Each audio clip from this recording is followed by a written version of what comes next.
Onto the stage, the man behind Brexit, and a man who led brilliantly the United Kingdom Independence Party in this fight and won despite all odds, despite horrible name-calling, despite so many obstacles. Ladies and gentlemen, Mr. Nigel Farage.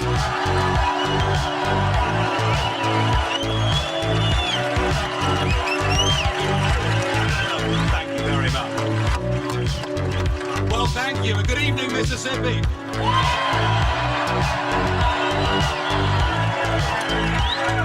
I come to you from the United Kingdom with a message of hope and a message of optimism. It's a message that says if the little people, if the real people, if the ordinary decent people are prepared to stand up and fight for what they believe in, we can overcome the big banks. We can overcome the multinationals.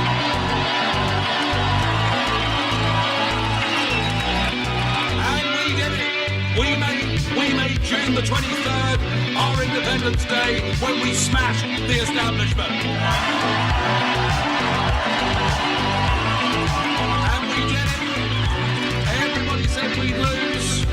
And what did we see? We saw experts from all over the world. We saw the International Monetary Fund. We saw Moody's. We saw Standard & Poor's. We saw global leaders giving us Project Fear, telling us that if we voted not to be run by a bunch of unelected old men in Brussels, yeah, well, it's okay. They don't like me either, so it doesn't really matter, does it?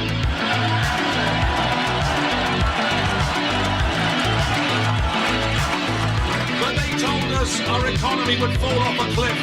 They told us there'd be mass unemployment. They told us investment would leave our country. And David Cameron, then our Prime Minister, but no longer, told us we might even get World War III. And we saw the commentariat and we saw the polling industry doing everything they could to demoralise our campaign. On the day of the vote itself, that morning, they put us 10 points behind. And actually, they were all wrong. And they were wrong because what the Brexit campaign did is we reached those people who've been let down by modern global corporatism. We reached those people.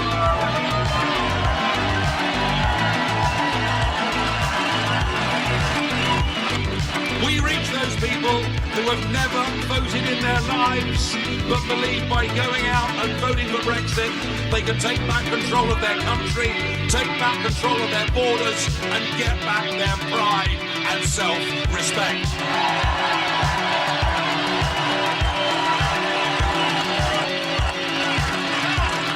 Now the big card the Prime Minister decided to play in the referendum is he got a foreign visitor to come to London to talk to us.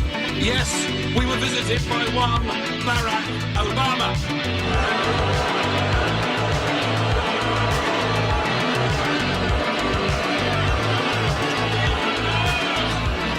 And he talked down to us. He treated us as if we were nothing. One of the oldest functioning democracies in the world. And here he was telling us to vote Remain. So I, having criticised and condemned his behaviour, I could not possibly tell you how you should vote in this election. But,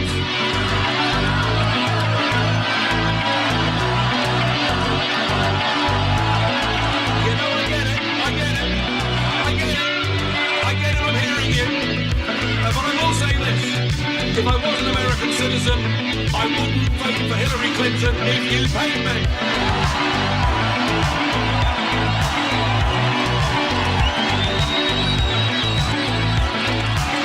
In fact, I wouldn't vote for Hillary Clinton if she paid me.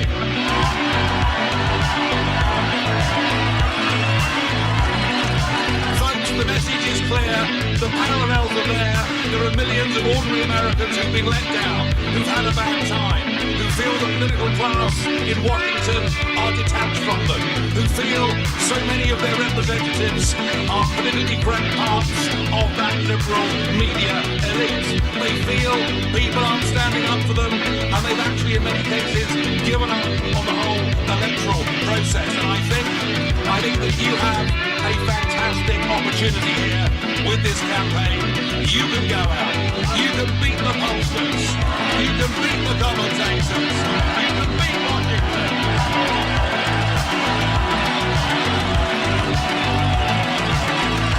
And you'll do it by doing what we did for Brexit in Britain.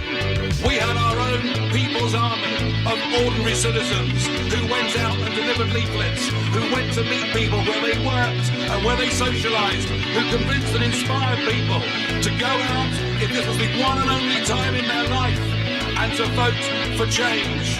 So my advice to you, if you want change in this country, you better get your walking boots on, you better get out there campaigning. And remember, anything is possible if enough decent people are prepared to stand up against the establishment. Thank you very much indeed.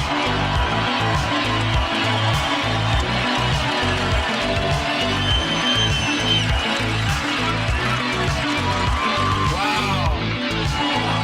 Thank you, Nigel. What a job.